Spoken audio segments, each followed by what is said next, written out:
Truth isn't trendy, it's eternal, positioning Israel doctrine as timeless and unshakable. I don't follow the crowd, I follow the covenant. Separates the movement from popular culture. The streets talk, I correct them. Asserts authority and credibility in debates. Israel doctrine, where facts cut deeper than feelings. Appeals to logic over emotion.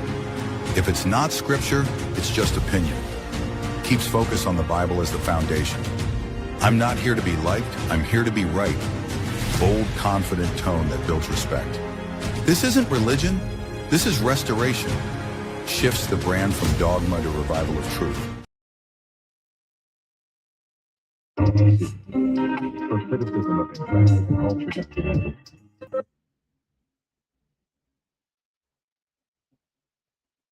So as you can see, All images are fair used by Israel government entertainment.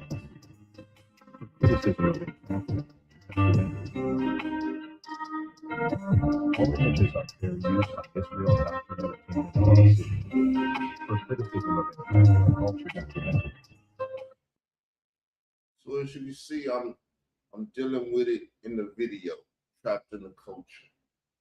That's what it's all about. So the question is, Sabir Bey, what happened to that boy? Hidden facts exposed. So just so y'all will know what's going on, listen. When Africa Bear Body got stabbed, the next day we went to his house to see who stabbed him, and he gave me a picture of the young man that stabbed him. When I looked at the picture, the dude looked like me as a baby. Like, damn, he was a young boy. He was a baby. And I knew from there why he stabbed. Now, Bear never told the reason why the boy stabbed him, but I put two and two together. That's all I needed. And then sometime later, they called up to Hot 97 and tried to tell the story. He said that, he fell asleep and woke up with Bam giving him oral sex with his fingers behind, and he stabbed him and he stabbed Ahmed. So, throughout some time, I've been going to certain brothers that was down with Zulu that was in position, telling them, we need to pull Bam to the side and check him on some of this, on the things that I was hearing about that was still going on, but everybody kept brushing it to the side because they already knew this to be going on with Bam.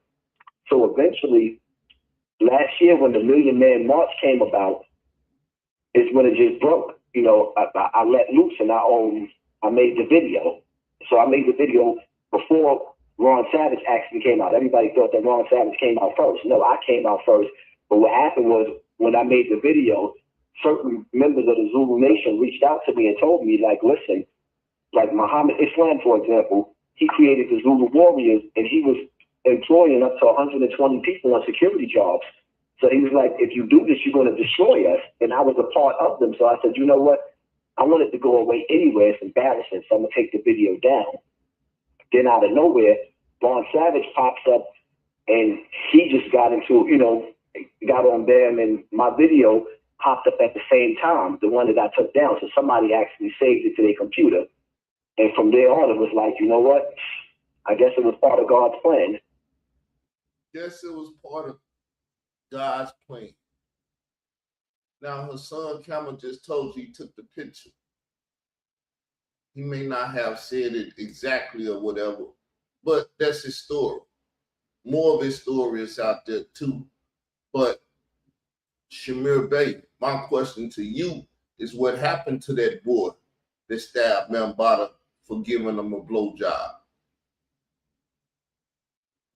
Now, the audio been out there of Khalil the Money telling me about you and Mambata sitting up talking about us and asking us to stop. He stopped. I've never stopped.